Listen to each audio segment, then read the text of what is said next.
Welcome to the Self-Evident Podcast, our special 7 p.m. episode. I'm so glad you guys are tuning in. Yeah, what's up? What's up? We're so glad it's you're unique. here. It's unique to be on at 7, and we'll Yeah. see how this goes. Maybe a better time slot. We don't You know. guys like it? We'll Yeah. keep doing it. We're here for you. Do the commenting below if this is a better time for you. Yeah. So this episode, which we kind of let the cat out of the bag, we did some graphics, we did some promotions on Friday mornings, which, man, that was a good one. We do well. I kind of keep us around. We're not trying to toot our own horn, but It's toot toot probably the best podcast in the ever. nation. Yeah. Yeah, worldwide. You know, Rogan's just got a few more viewers than us, but That's just because people haven't figured out the greatness that's us. Rogan, someday And you'll we're be, humble, too. You'll be us. yeah, one day He's he'll be shooting. like us. Yeah. Anyways, so before we get started, go to theselfevidenttruth.com. Get yourself some merch. I'm wearing a shirt. Yeah, and like He's and wearing a subscribe. shirt. You want to be able to share this video as well. Share this with Yes. as many people as you can. Make sure to get on there, hit that share button.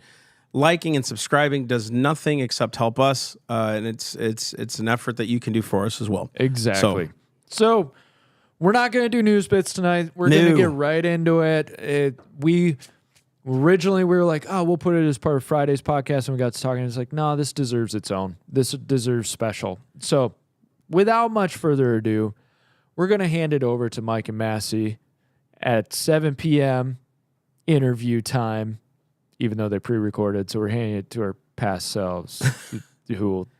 Explain to who Sarah is, because I don't think you did that at the beginning.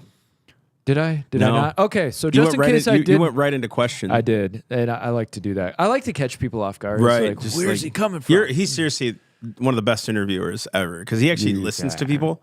So I'm in the back, man. I'm running everything else. Which you And do, then I start squawking. I'm like, wait, what? you do hear Massey plenty, and I realized like halfway through, it's like he's not using his camera angle. No. So you're going to hear a the bad voice angle. off. We do got to get a better angle for that. Maybe we should set up a stand. Anyways, Yeah. Sarah McAbee, wife of a man who went to a Trump speech that happened to happen on January 6th to listen to Trump talk, gets involved in an altercation where he is actually defending police officers and providing aid to a woman on the ground, ends up on a wanted list, ends up arrested, still in prison for this, and the government is doing what the government seems to do lately. Yeah. Sarah McAbee is going around the nation. The thing is, what she's talking about and what her focus is so important.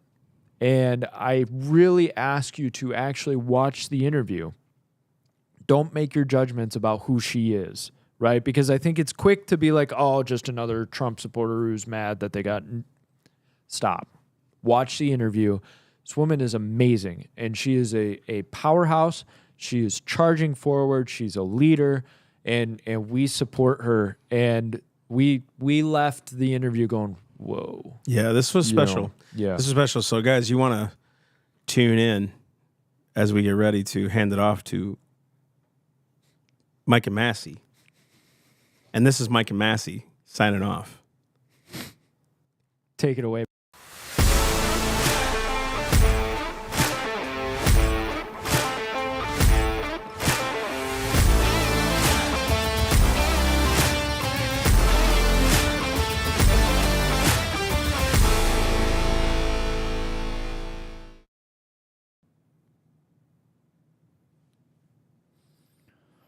All right.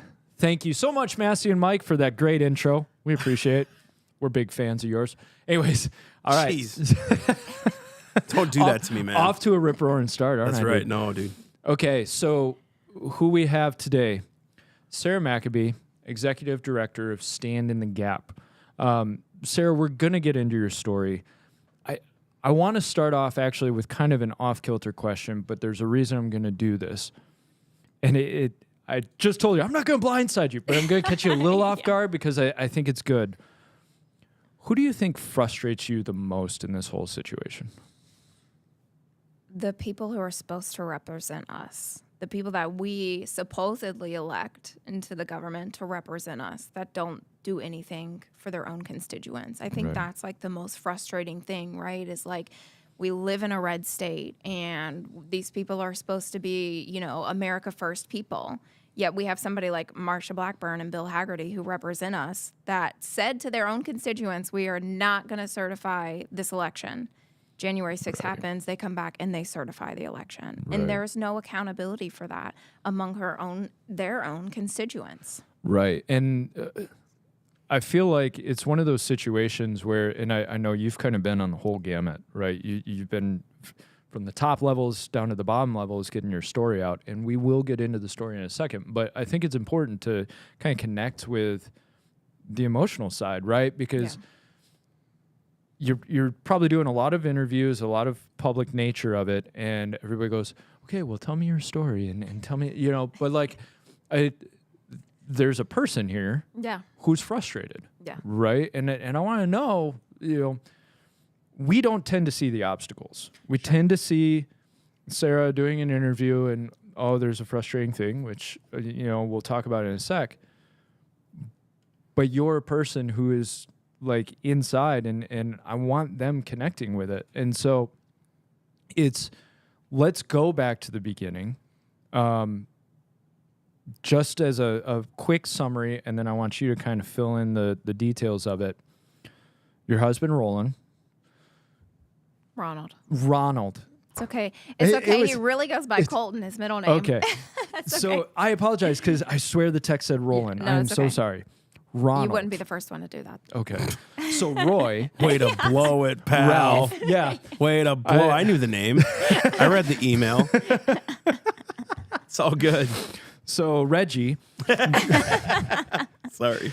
But so Ronald, he goes off for January 6th, right? What was his intention leaving the door that day? Really just to air his grievances because he was political before this, not as political as he is now, but he believed that the election was stolen and he had never heard Trump speak before in person. And he really thought with the way the country was going that this was going to be the last time that he had the opportunity to hear him speak. Right. And so a friend at the time actually invited him to go. He wasn't going to go if it wasn't for that friend inviting him.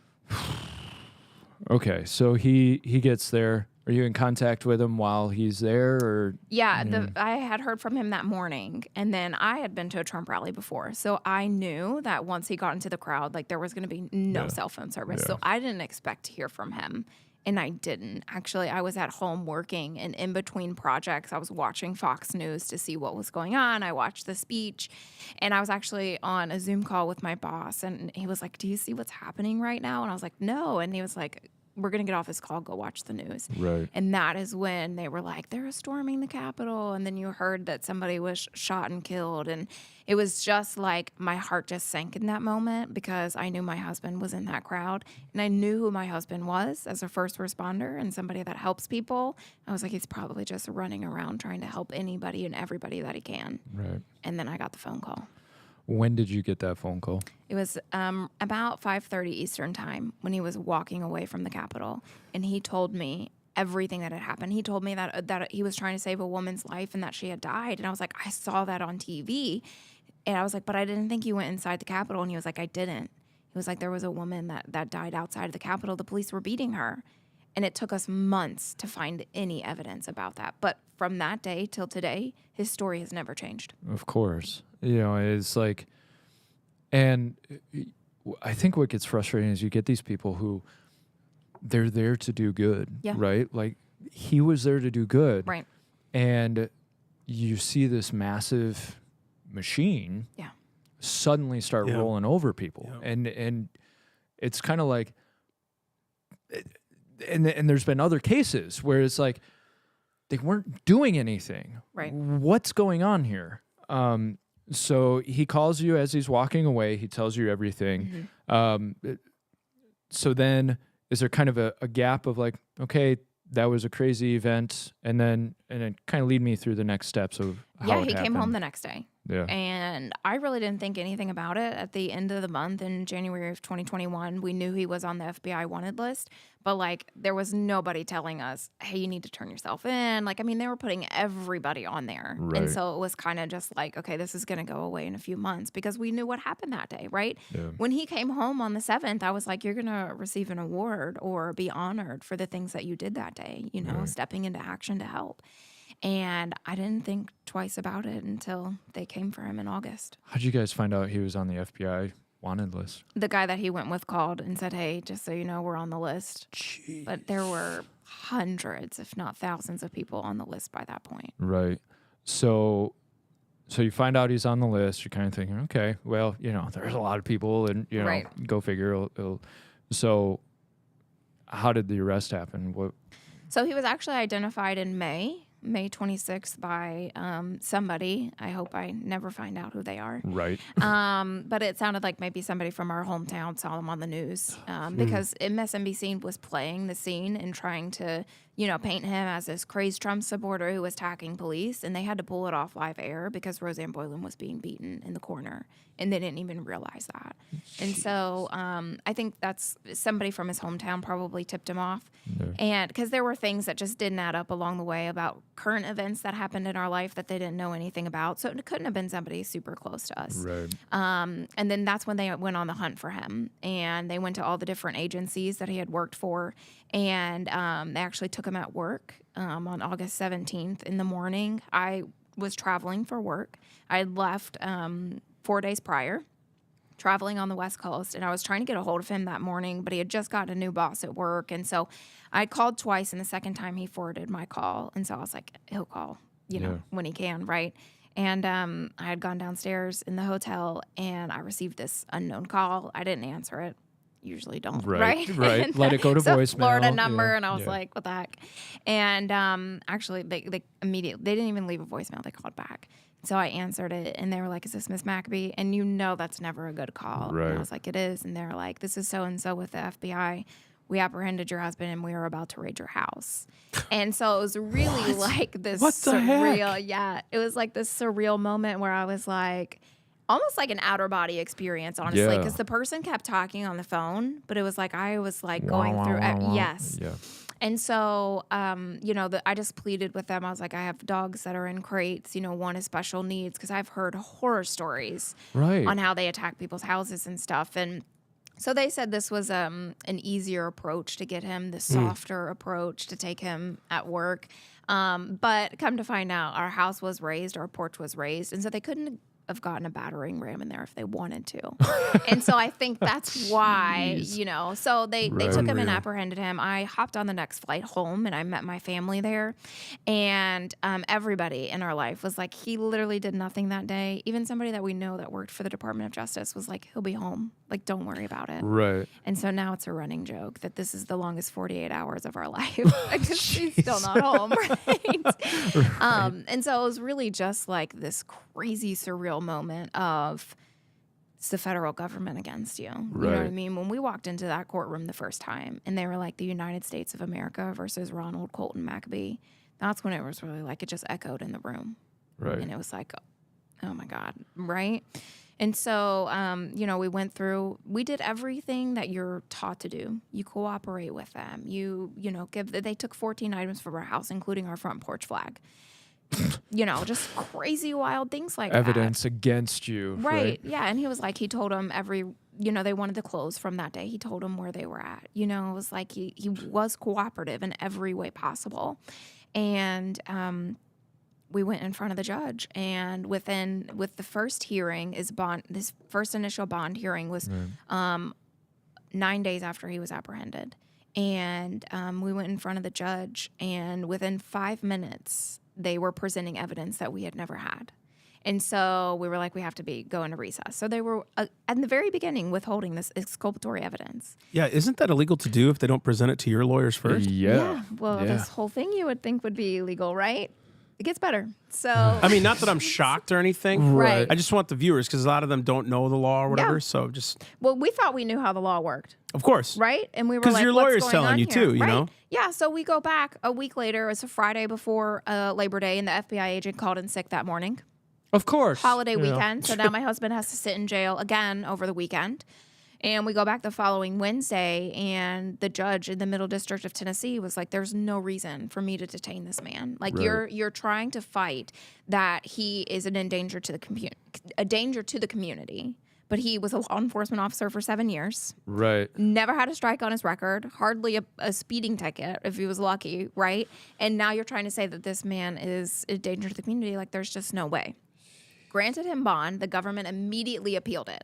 So then it went to the judge in D.C., Emmett Sullivan, who within 5 minutes of the next hearing at the end of the month, which also they lost him in the system. Yeah, I'm sure. So we were supposed to have a hearing, and they're like, "We don't know where he's at." Yeah, which train car is he on?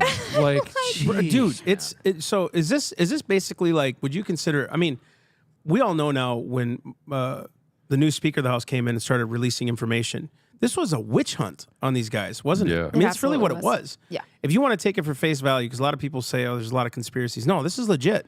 They were witch hunting these guys to make something about Trump and the whole thing. and that's something that I want people to realize is like, some people think, oh well, it was a bad judge who kind of threw the book at somebody. No, this is a system, and I want you to Yeah. continue, Dude. But this is a systematic.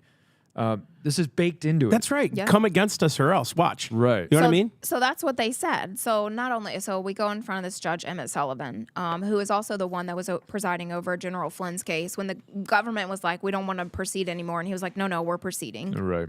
Also, you would think would be against the law. They're Right, trying to right. drop the case, and the judge is like, "Nope, we're proceeding forward." Called him a terrorist on record within 5 minutes of a bond hearing. No audio played. He hasn't been convicted of anything. No, a bond hearing. Yes. This sounds like the Maine's Right. Right. We don't need a Secretary of charge. State, yeah. You're an insurrectionist. unbelievable. Yeah, and so in that hearing, they literally said if you wanted to protest what you believed to be a stolen election, you should have done it in Nashville. You had no right coming to Washington, D.C. No. Those Did are we not read the First constitutional Amendment? rights. Right. What? Petition the Yes. government for redress of grievances? My goodness. Yeah. Yeah. I just, They tell you that. your face is everything right now, dude. Just so, I don't want to put the camera on me, but I'm not even.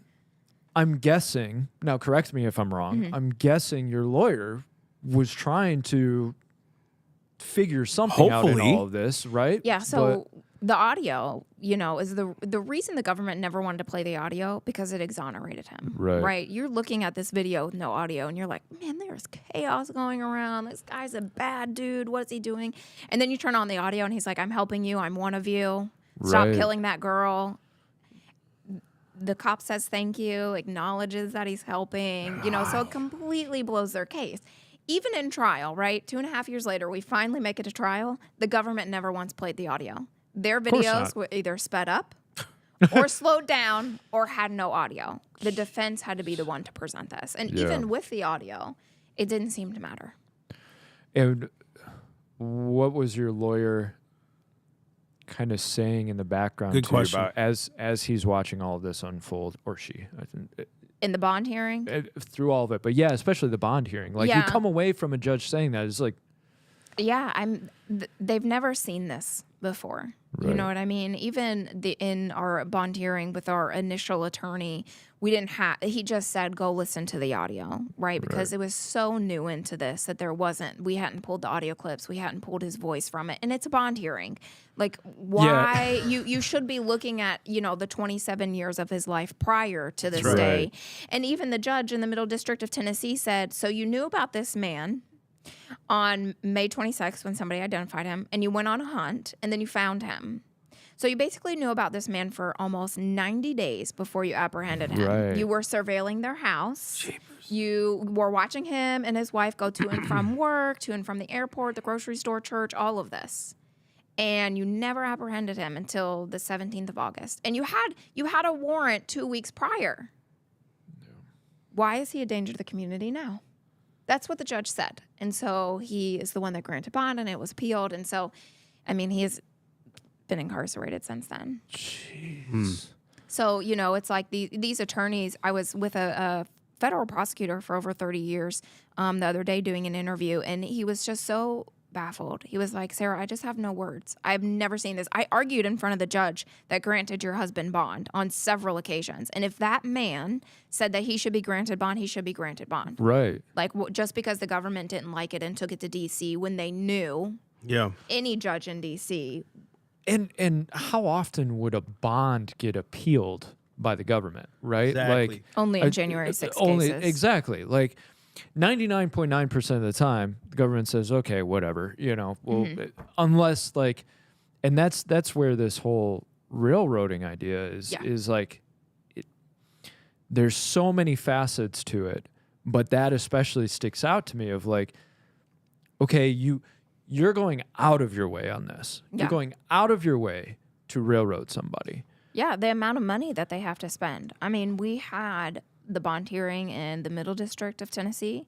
We had 2 bond hearings in Washington, D.C. in front of Emmett Sullivan and a bond hearing in front of Contreras when Sullivan was removed from the case. Yeah. So how much did the government have to pay every single time that we had a bond hearing? That's right. And then keeping him incarcerated. Like, how much did, the U.S. Marshals have to, because technically he's U.S. Marshal custody until he is sentenced and handed over to the Federal Bureau of Prisons. Jeez. So he is still U.S. Marshal custody. So they rent space from these jails. So every place that he was held, they are renting a bed is basically how they call it. And they're given $400 to take care of these people. Each bed that they rent, I just know it as $400. It's probably more now, right? Thanks to Biden. But so they are still paying this. They wouldn't have had to pay that, right, if he was out on bond, even with stipulations of house arrest or having to have a job or the things that they put in place to make sure that you are who you say you are. For how many days? Over 1,000 for these people. Talk about a speedy trial. I was just thinking, talk about First Amendment, Fifth Amendment. Yeah, you could argue the Fourth Amendment and all of this. But I do think this is why conservatives need to really understand the Constitution. Because I think a lot of people say, this is unconstitutional, it's unlawful, blah, blah, blah. Well, you have nothing to reference because a lot of us are conservatives. We believe in the old school, get America back to what it was kind of thing. But to study really and understand the law, you got to have lawyers. I mean, that's why COVID was such a big thing. Now you're seeing Liberty Counsel win cases that were 3-4 years ago. They just got something now. Right. So that's why it's like, and it's almost a scare tactic in a sense, where it's like, come against us, dude. It absolutely We're going to show you. We're going to show you if you come against us even hard enough. You know what I mean? And I cannot remember their names, but remember we interviewed the people, who's it from Texas? Joey Lynn Massaros. Yeah. Do you know her? No. So she was the one that when the Biden bus was driving through Texas, their trucks, they had all trucks that were like lined up with Trump flags. Yeah. And they charged them with this it was like 18 something. It was like a Civil War law that it was like discrimination because Kamala and Joe felt harassed and threatened. That's what it was. Yeah. And they're still right now on trial. Like they've been, been 5 years? Yeah. And just another one to follow, but just they can't get any headway right now. No. But yours is a different case having your husband. Yeah, but going back to fear, faith and fear can't coexist. They can't. Right. And so we have all these conservatives that are like, oh, we're so sorry. We're thinking and praying for you. But like, how about you put some action behind your words? Because apathy is a very real thing of enough good people in America sitting back doing nothing. That's why we are where we are in a country. Bingo. And that's what they did with January 6th. No. People don't want to go to a rally anymore to support anybody because they are fearful. Oh, if I go to this, even if I do nothing wrong, if I go, I'm forever on a list because now it's come out by U.S. Marshal whistleblower that if you were in the vicinity of Washington, D.C., if you went to Dulles, BWI, or Reagan, and you just happened to stop over, if D.C. wasn't your final destination, from January 3rd to January 7th of 2021, you will forever be on an FBI wanted list, watch list. Even if you were there for work, for a funeral, for whatever. I was actually invited to go too by Sons of History. It's okay. I was invited to go. I'm sure we're on the list for something else anyway. I know, so. but she's right. And this hopefully goes to the conservative listening. And they should follow you on Twitter, by the way. Is it The Real J6 Sarah? Is that what it is? Yes. At The Real J6 Sarah. I'm just reading through your profile and stuff like that. So good stuff, by the way. But like this should go to everybody. It's easy to be a keyboard warrior. It's so freaking easy to sit back and do nothing. And then you say, God bless us, and God this, and you know what I mean? And yet your nation is dying, your kids are being subjugated, people are being thrown in jail illegally, right? Homes are being raided, swatted. Republicans are being swatted for crying in the mud, right? And this is why, because eventually it's going to come after you. Really, I'm praying against this. I don't want to be a doom and gloomer. We have to stand, because I don't want it to get to the point where they're just going to swat you because you're a Christian. Right. You know what I mean? Because you're doing something wrong with your kids. But this goes even farther, because it's like he wasn't even doing anything. He was there to support the president. That's all he was doing. And then helping someone not get beat up, and then they put you on some list. And then all of a sudden it's crazy how they don't want you to label someone if they're black, if they're transgender, if they're all these things, right? For the narrative. But dang it, boy, if you supported Trump in any way around that time, you're a J6er. And what is a J6er? What the flip is that? The Republic? I want the Republic back? Let's follow our Constitution? Anyway, well, and I digress. You get a system that it's very insecure and fearful, right? Mm-hmm. The system Absolutely. itself is Absolutely, yeah. insecure. That's why and they're fearful. doing it. That's why they do it, because they don't trust their people. The problem afraid, is dude. when you're afraid and you don't trust your people, you make your people more distrustful of you. 100%. So it's a circling down the drain. And honestly, like, open letter to the people who are fomenting this, the FBI, marshals, judges, like, Yep. really stop and think about where you're going with this.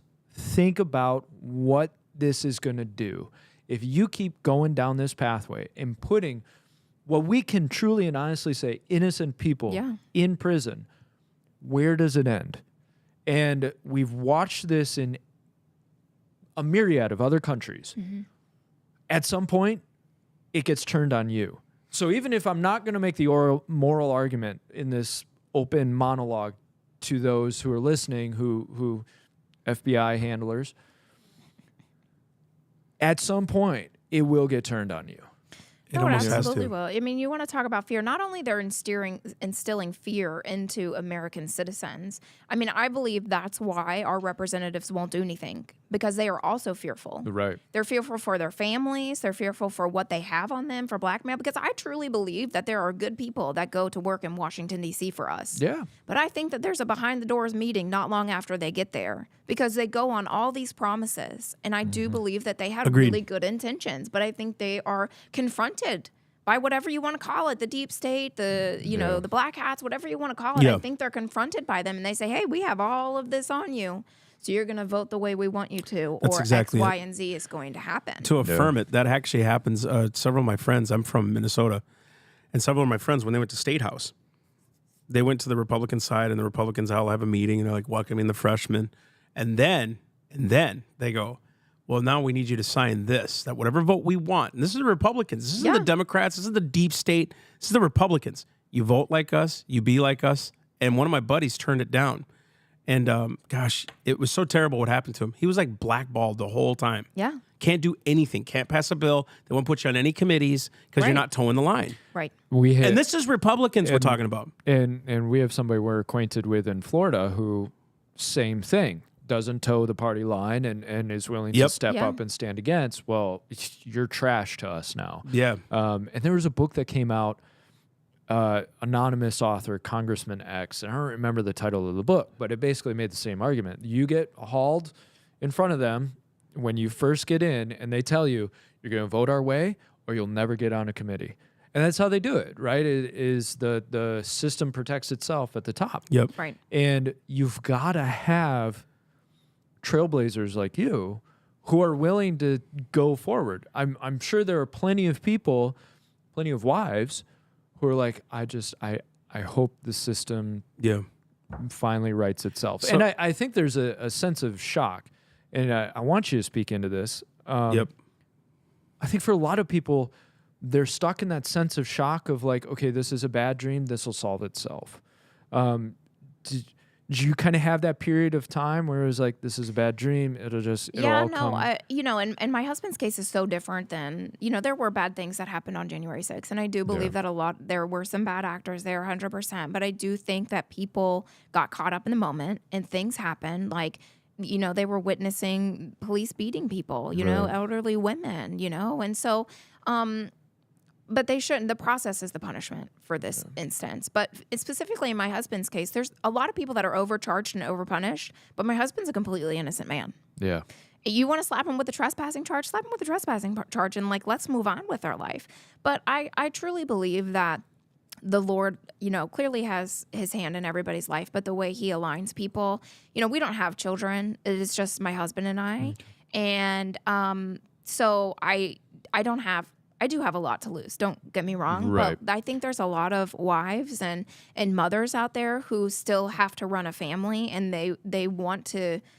It's hard for them to be in the limelight because of their kids, right? Because they're fearful of what's going to happen to them in school with teachers, Absolutely how right. they're going to be viewed and what happens in their life. And so you have this great community of people, and it takes everybody. You need the people in the front and you need people in the back. Yep. And so I just think that we have to be the voice for them. Exactly. We have to be a voice for the individuals that are incarcerated because they have a gag order on them. But we also have to be a voice for the individuals that are on the outside that are still too fearful to even step up, even after it's affected them personally. Yeah.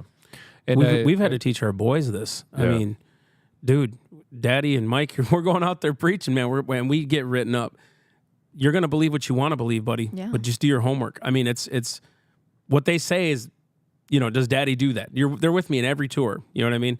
And the junk they say, boy, Oh yeah, it's unbelievable. And it's funny, actually. It's like, wow, that's comical. That's it's where they fair come up stretch. with that. Yeah, It's a fair Yeah. stretch.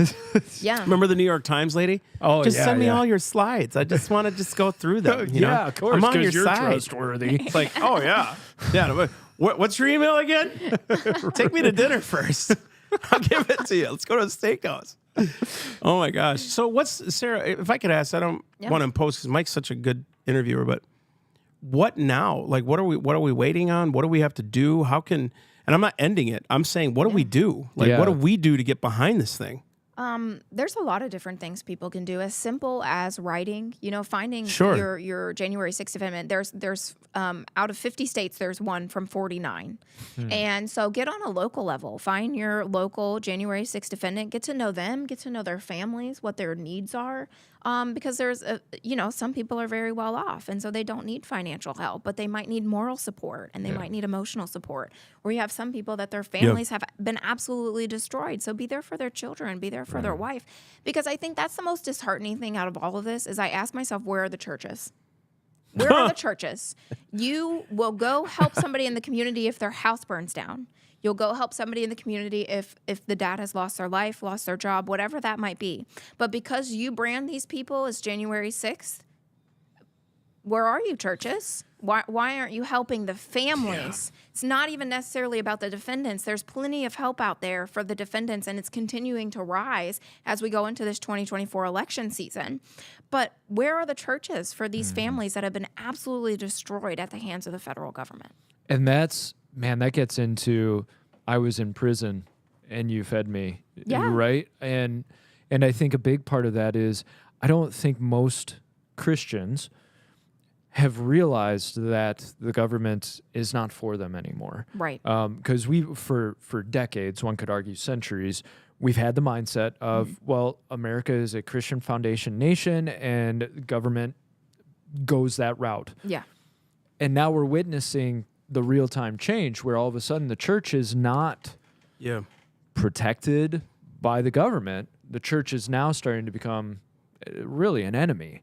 And I think Christians have to make that mind switch of, we've got to take care of each other, because now all of a sudden we have somebody who's a bit of an adversary. And I'm not saying like, so you're an adversary against the government, but the government's not necessarily there for your good. Well, we're actually supposed to be. We're supposed to be adversaries if they're disobedient. That's the point. Right. You know what I mean? If they're, because that's what I think churches lack. We all know the scriptures. My people are destroyed because they lack knowledge. That word destroyed in the Hebrew means silenced. And so what happens is a lot of these guys, they don't want to be involved because it's just not what Jesus would have done. It's like, bro, read any historical character in the Bible. They confronted governments.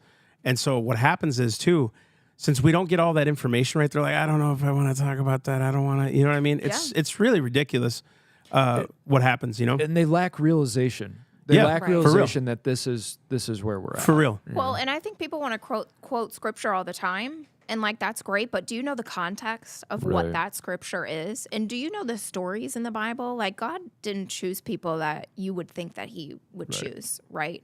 And he equipped those people to do their task at hand, right? right. I mean, you look at all the people, you look at the even the big names that were in the Bible. Like, people need to know their stories. Like, That's right. before they were big names, get to know their backstories and how they were chosen. Yeah, you know? Hebrews 11, you're talking about the Hall of Fame of Faith. There was like 29 names. Out of that, 20 of them were all involved in government in some way, shape, or form. And that's the history we don't know about. A lot of these guys did the prophets confronted kings. I mean, you can't really get around what the Bible was about. Right. Even Paul, writing Romans 13, which every pastor misquotes or doesn't do their homework on.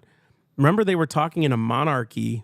And we're not a monarchy. We're a republic. They're supposed to adhere to the Constitution. Right. And most pastors, and it's funny because the pastor invited us both to be on a podcast soon.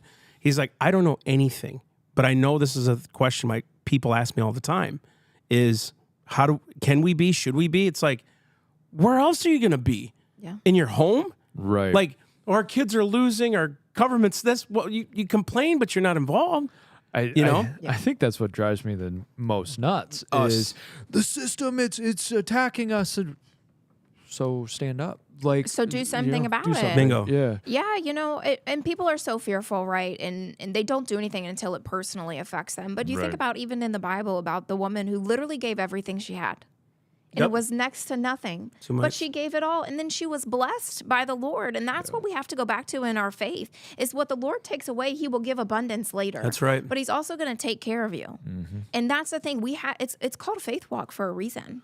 And we might not know what the next day looks like, but we still have to get up out of bed. You know what? I hope 100%. every day that I get up out of bed and my feet hit the floor, I hope the devil's like, my God, she's up again. Really, because that's what we need to be in this world. We need to be a light to these people, and we just have to pray for the strength. We just have to say, Lord, like, give me the strength to get through today. Let me be a vessel. Put these people in my life, because there are people that aren't like that. But we have to love them where they are at, and we have to meet their needs. We don't go give pamphlets to the homeless people and say, see you at church on Sunday. That's not James what they actually need. talks against be well that. fed. Yeah, James actually talks against that. Be warmed and filled. Yeah. Yeah. So you just remind me your story, and I'm not trying to compare you to her, like a Riley Gaines. You guys are just thrust into this whole thing. If you could convey that to the listener, what that takes to hold on to your faith. Because I think that's a big one too. Nobody was ready. I don't think Riley yourself, you're never ready. Your husband for that type of thing. was ready to get thrown into the den here, but you did, and you are, and even now you're still quoting scripture and saying, "Man, I hope the devil, says that about me." That takes guts, but I'm sure there are mornings you're like, "Dang it, I wish this could all end," right? For sure. So, can you explain to the listener what that takes to stay in faith, even in the midst of all of this? Does that make sense? Yeah, I look at my relationship with God just like I would any other relationship, right? It's not all happy all the time, right? There's times where I don't even have any words. That's what the Bible says. Right? Must not be very He's faithful. for me, not against me, man. But For my good. There's times where I don't even have the words, where they're just tears. You know what I mean? But I look at God as my friend. I look at God as my father, and that kind of personal relationship where it's like I might not have the right words to say. There's times I'm going to be very angry with him. But then there's the joyous times too, where I'm like, Lord, I saw your hand in this situation. That hindsight's always 20/20, right? And I didn't know what you were doing at the time, but you were moving this for this to happen in the future. And so I think that's the thing is I don't know how you go through life, and specifically this situation, without having any sort of hope. And I don't put my faith in man, right? Donald Trump coming back would be wonderful. He's the one that said that these people will get their pardons. There'll be investigations. So that would be absolutely wonderful. But what are we going to do if we didn't fix 2020? Why do we think there's going to be a 2024? 100%. We have to be realistic with all of this. But at the same time, that's why we have to put pressure on our congressional members to actually do something. Or even on the local level, people that hold any sort of power to do something. Because we have our faith in man, or we have our faith in God, not in man. But man has to do something. Right. And I think that's something that we run into is people like, well, God's going to do what he's going to do. We're the body of Christ. That's right. We're the hands and feet of Christ. Yeah. Right? So if we're the body of Christ, God imparts his will to us, and then our obedience carries it out. Right. 100%. And I think, speaking to the listeners and to the viewers, decide what the Lord's calling you to and actually step out and do it. Right. And trailblazers like yourself, I really consider you a trailblazer because not everybody is going to push forward. Like I said most people would earlier. fold. Most people would Yeah. fold. They go, oh, that's a big Yeah. government. I'm gonna sit and pray. Nothing wrong with praying, obviously. right. But if the Lord's putting on your heart to go out and start pushing, there's a lot of people go, I don't know, Lord, that's iffy. Like, it does take faith to step out. And so I do want to commend you of like, you're following the faith walk and you're stepping out and going, Lord, I see an injustice. I'm going forward. I've got to fight this fight. And I know you're with me. Right. And I do want to ask, like, what are some things the Lord has told you throughout this? That's a good question. You know, people are like, how do you talk to the Lord? And, you know, it's not like you hear this voice come out of the sky and it's Right. like, you need to do this. You know, it's just like, I just always feel like if there's something that's on your heart time and time again, then you need to do something about it. You know what I mean? And we might not have the right words, but saying something is better than saying nothing. Right. And so reaching out to these people and just saying, hey, I'm here. I'm a friend. I'm a listening ear.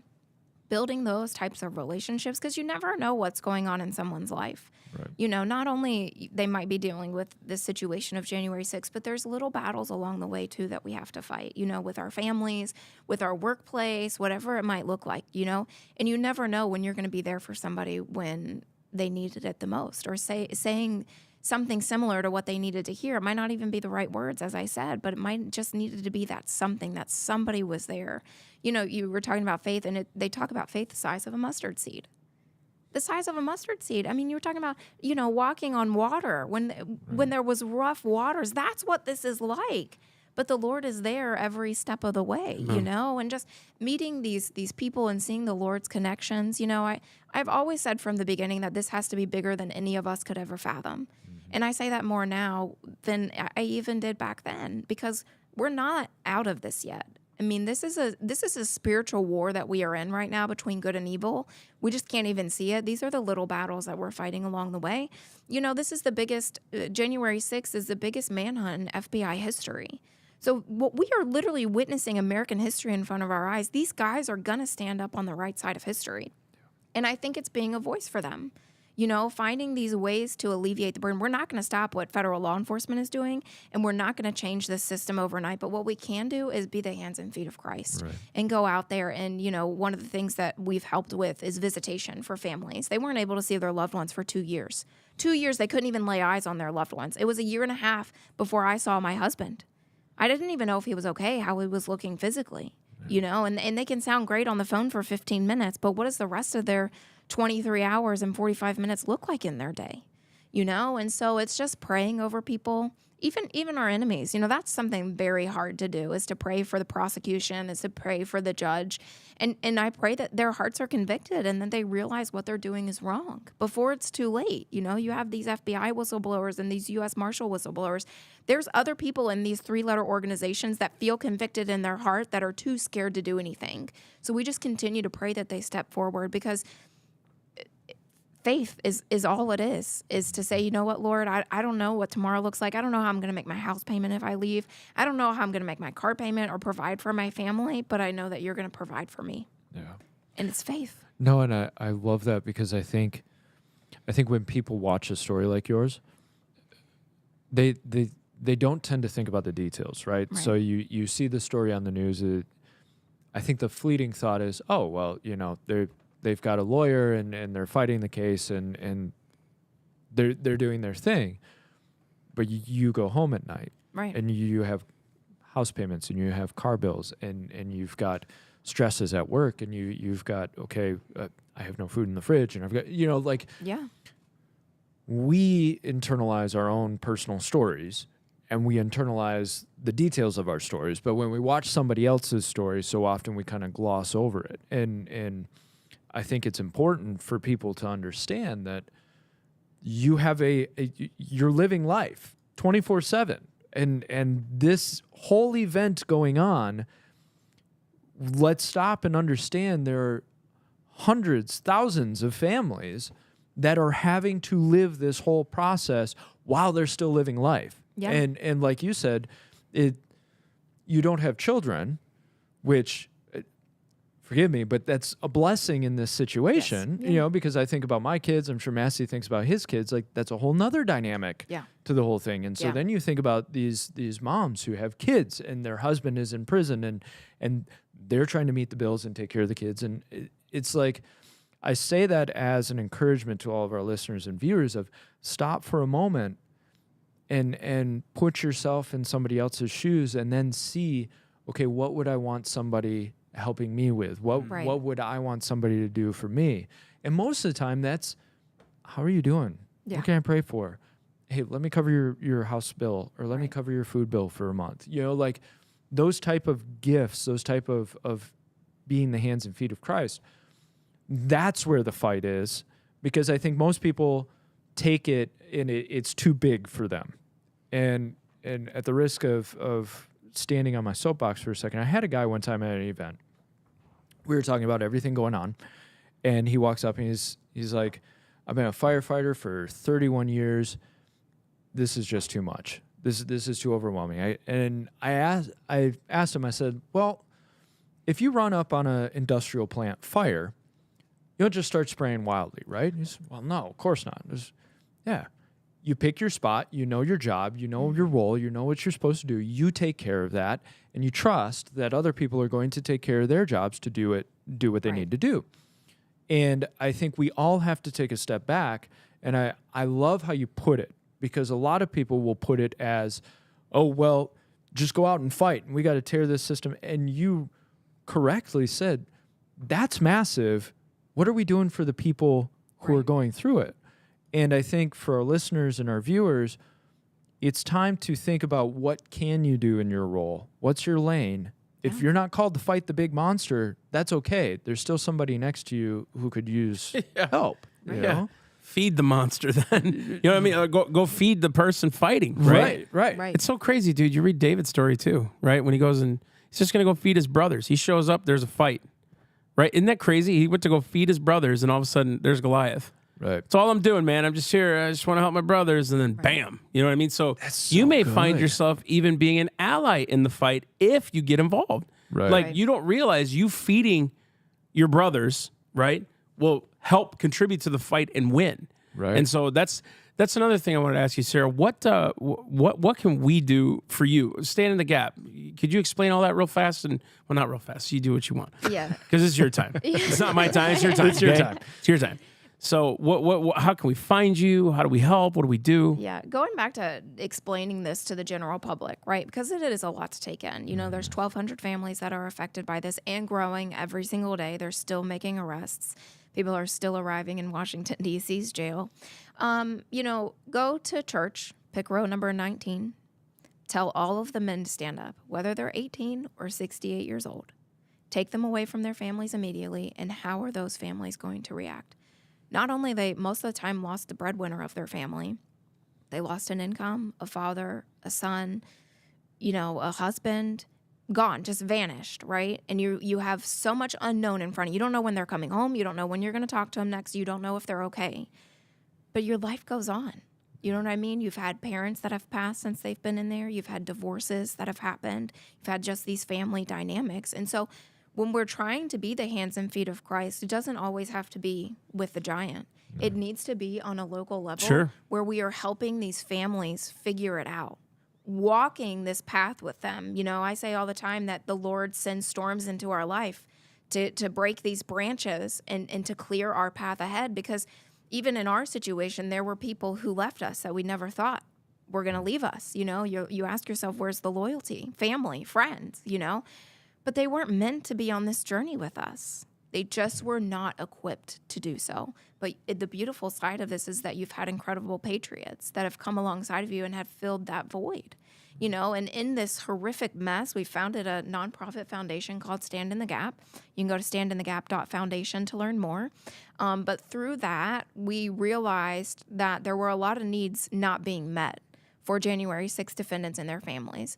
And it started with January 6th, but it's not going to end with January 6th because, as you said earlier, this is a systematic problem. Right. And even if those 1,200 people became exonerated and there was investigations into this, it cannot happen again. It can't on any sort of level. You look at the recidivism rate within America, it's the highest in the world. We incarcerate more people in America than any other country in the world. That is a problem. And then how can men be fathers? How can they be husbands?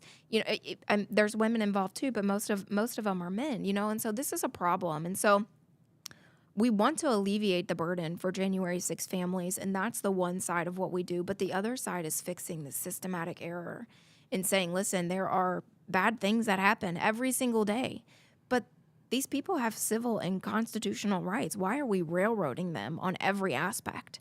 Every aspect. My husband was a law enforcement officer for 7 years. I knew the system was bad. I just didn't know how bad it was. Yeah. You know, and so we need to be the hands and feet of Christ to these individuals and to expose the system for what it really is. You know, it's supposed to be a rehabilitation system to get these individuals out. I can tell you that even in this situation with my husband, the man who walked into jail on August 17th, that man is gone. That's the reality of this. That the person that I married, I've had to grieve the death of him emotionally because he's gone. The man that walks out of there is not going to be the same man.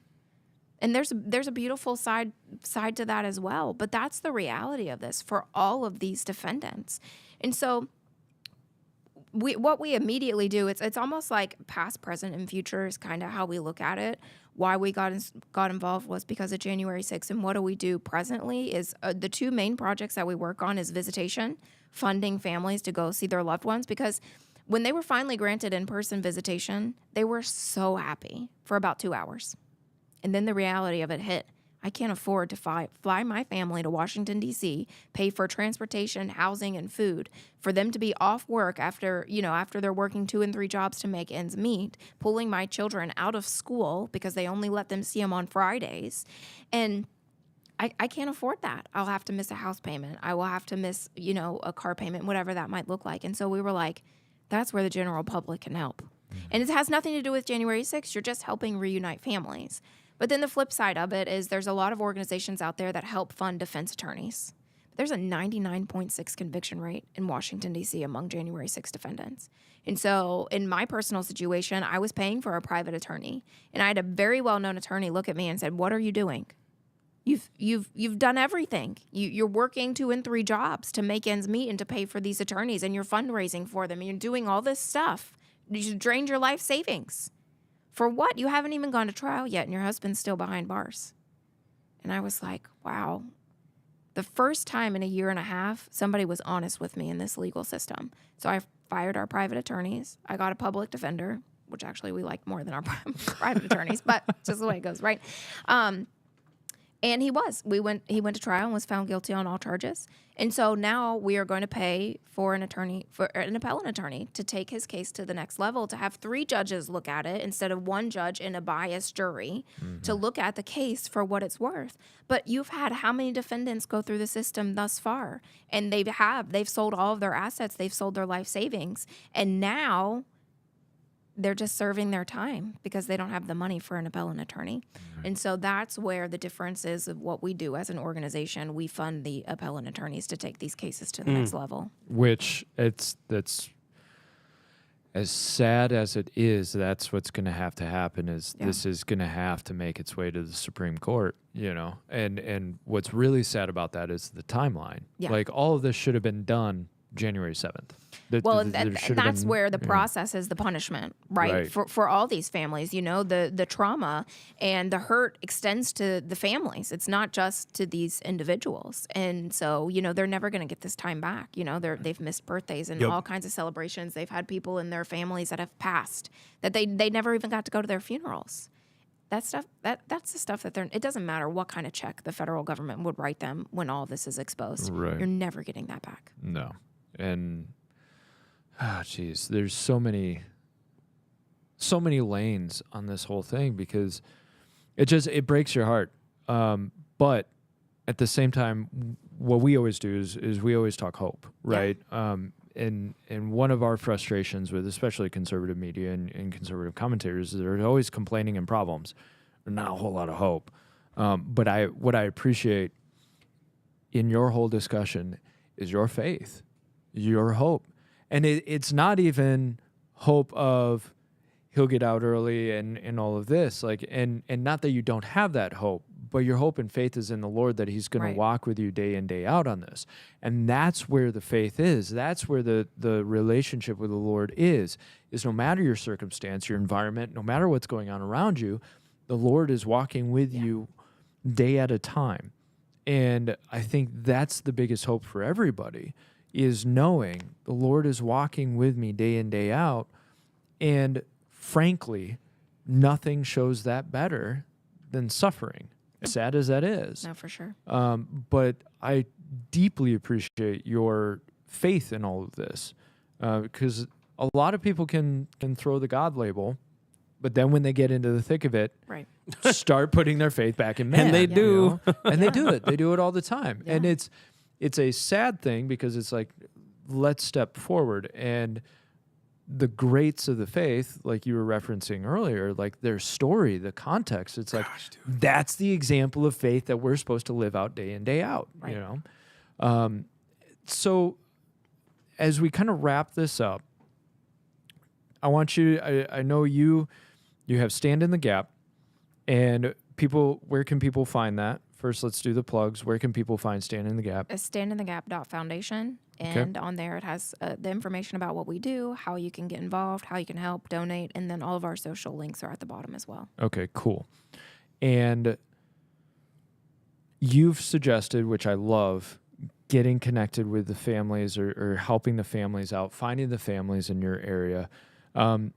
Does Stand in the Gap have a directory of families, or is there a way to find those families? Yeah, so we don't keep up with those. On our page, you'll find Patriot Mail Project. They are one of the organizations that you can find where these defendants are, where they're located. You can click on your state. It'll populate all the people that are in your state. It'll populate, age, race, whatever you want. They have filters on there. You can populate veterans, law enforcement officers, however you want to. And it'll have their personal fundraisers on there, but it also have how you can contact them. Okay, cool. Any last words for listeners, for the viewers? Yeah. And hopefully not last as in with here. Right. We're going to have you back when we're shouting joys of victory and If all she that wants stuff. to come if back. she wants to come back, 'cause, it's an open door, Yeah. I mean, we're trying. This dog and pony show. That's 2-bit show. Good night. I would just encourage people to get involved. You know what I mean? Like you said, whatever the Lord puts on your heart. We have a campaign going right now where we get people to donate $5 a month and find 5 people to do the same, right? Because they're like, how are we ever going to pay these legal fees for these individuals? I can't make a house payment for them. But do you know how far $5 goes for a family? If you look at the numbers, if 100,000 people donated $5 a month, we would never have to do this sort of thing again. Right. We would be able to say, hey, you need an attorney? No problem. Let's write you a check. You want to go see your loved one? No problem. We'll write you a check. We're talking about 100,000 people. I mean, there were 2-3 million people there on January 6th. Like, where are those people at? Why don't let your fear override you. Let your faith be bigger than your fear, and get involved. Find a way to get involved. And let's put those numbers in context. 340 million Americans, okay? So let's say half of the nation doesn't agree, okay? So that's what, 170, 180? So let's say you've got 170 million people that are politically somewhat agreeing. Sure. All you need is 100,000 given $5 a month. Yeah. I think people need to put that in perspective. All we need is 100,000, 200,000 given $5 a month. Totally doable. Yeah, it is. And so I encourage, check them out, do your $5 a month, get a couple other people to do $5 a month, and let's see this exponentially grow.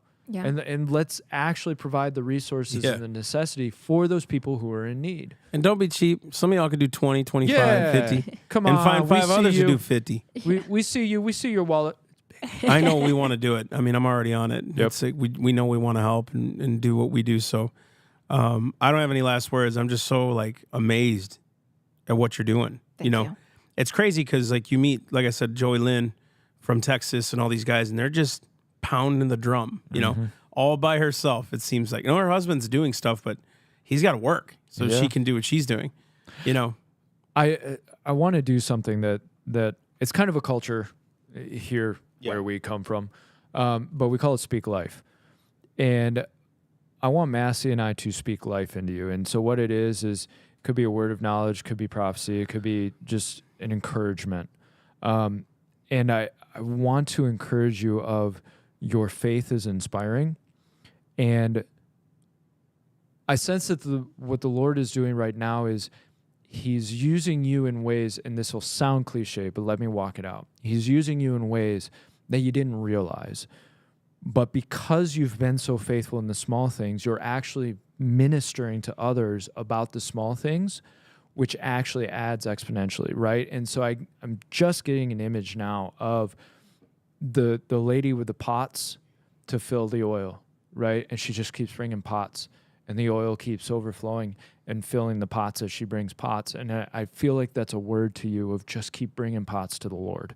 Don't stop bringing pots. He's going to fill them with the oil, right? And he's going to continue to fill you with the Holy Spirit of what he wants you to do and the process he wants to take you through. But the beauty is each pot that you bring to him to fill, it helps other people around you. And it's that exponential growth.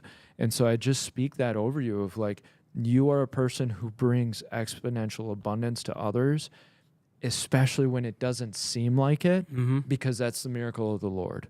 And it can feel frustrating and can feel futile. It can feel like you're pushing against brick walls. But what the Lord's doing is 100 times more than just what you're seeing. And I think you're going to look back over these years and you're going to see just a wake of abundance that you provide to other people you had no clue you were doing. And so I bless you with that. Like, you are a provider of abundance to others without even realizing how much you are. Mm-hmm. No, same. I think, so I'm looking at you and I'm like, okay, Lord, what are you doing with her? Like, what's going on, Lord? And it's, confusion's about to leave this year. I think you're going to find a new clarity. There's going to be 2 people. I see 2 to 3. They're going to come right behind you and push this thing.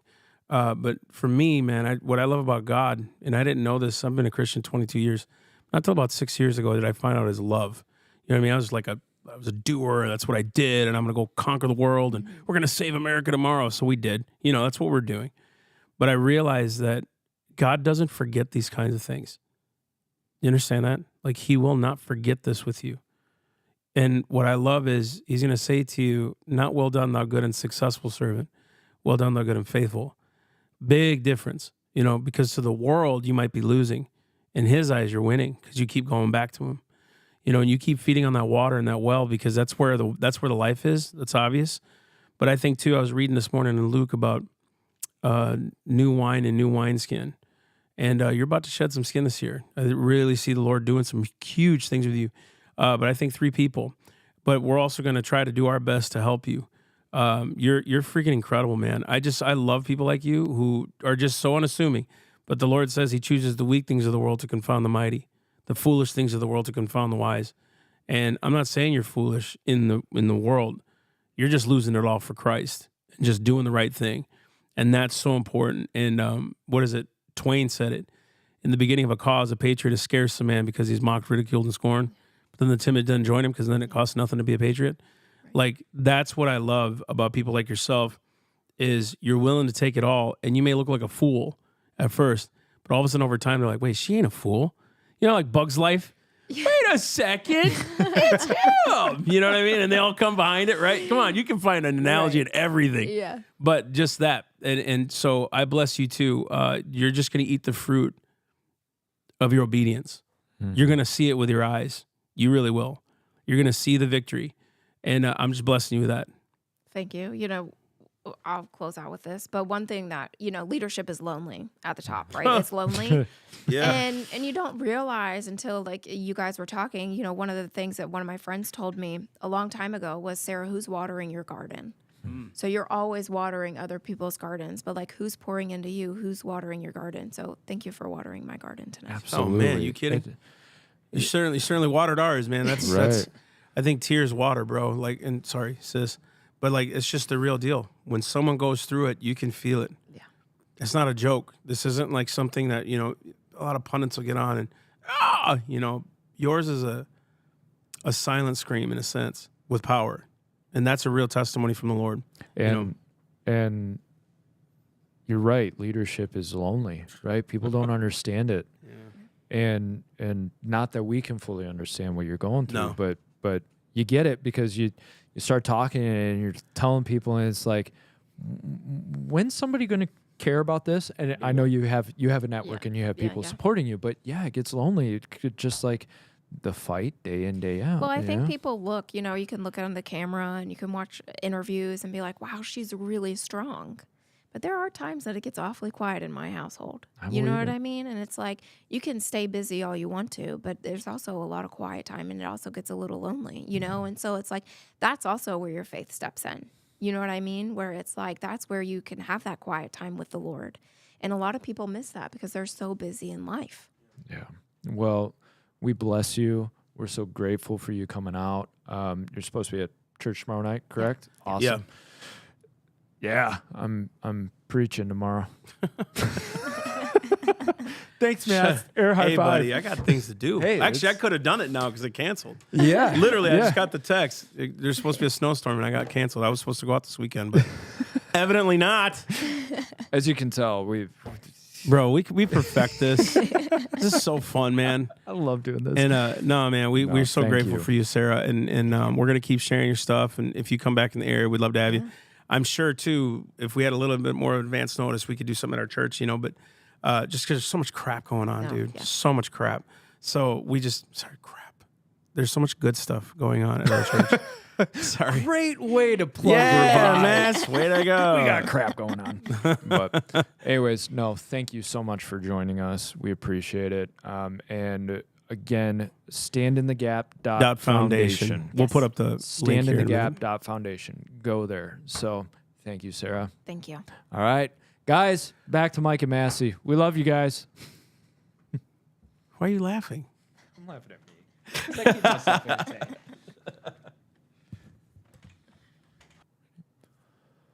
All right. So that's the interview. Okay. Hopefully y'all are commenting and, all these other things, but man, and you want to support that effort to help families. And I love that she, like you said before, I think he said it the night we did the interview, she's not looking for some kind of like attention. No. She's like, we need to help families who are going through this because they lost a brother or a provider, a father, a husband, and we need to provide. So it's great, man. So go to her organization's website, standinthegap.foundation, and want to be a part of that. Yeah, and just like you said, like that's what hits me about this whole thing. And I know I had spoken about it before of I get it if somebody is passionate about getting their loved one out. Right. I get that, and I support that. And there are people who they're going around the nation talking about that. What I find so fascinating is she's using her platform not to just get her husband out. She's helping other families who are going through this and helping them get provision for what they need and get resources and get taken care of, because that's what the church is supposed to do. And I was blasted by it after we got done with that interview. It was, wow, I'm so grateful we were able to have her on. So thank you so much, guys, for tuning in to the interview. Remember, you can go to standinthegap.foundation. $5 a month. $5 a month. If we can get 100,000 people to do $5 a month, or how about this? 50,000 people at $10 a month. $10 a month. You pay more for your Netflix subscription than you would for this to help people in real world situations. That's a good way to put it. That is what 1.5 Starbucks cups of coffee, right? Starbucks is like $40 for a cup these days. You can help families for $5-10 a month. Yeah, if you think about it too, man. 300. You said it in the thing. 380 million people, or 340 million people in our country, and 100,000 of us know these issues are going on. If we all pitched in $5 a month, how far that could go, taken care of. Yeah. So to help families, go help, donate. Also, don't forget, go to theselfevidenttruth.com. Check us out. Get yourself some merch. Get yourself a book. Get yourself a Constitution course. Help us. Help the nation. That's our goal, man. Providing Christ to the nation and teaching about the Constitution, the historical foundation, the biblical foundation of America, and giving people hope. That's our biggest driver. Also, we'll have a podcast on Monday. It's going to be a barn burner. This is going to be a good one. You better listen. Yeah, it's about prophecy. Yeah. Everybody loves prophecy. Should we these listen days. to every prophetic voice out there, or should we really learn to discern what's going on? So we want to be those people who understand the times. Right? Don't you? Yeah. Understand. Okay? That means understanding law and justice, God's word, and the justice system. So tune in. It's going to be good. Here we go. All right. Guys, have a great weekend. We'll see y'all Monday. Love y'all.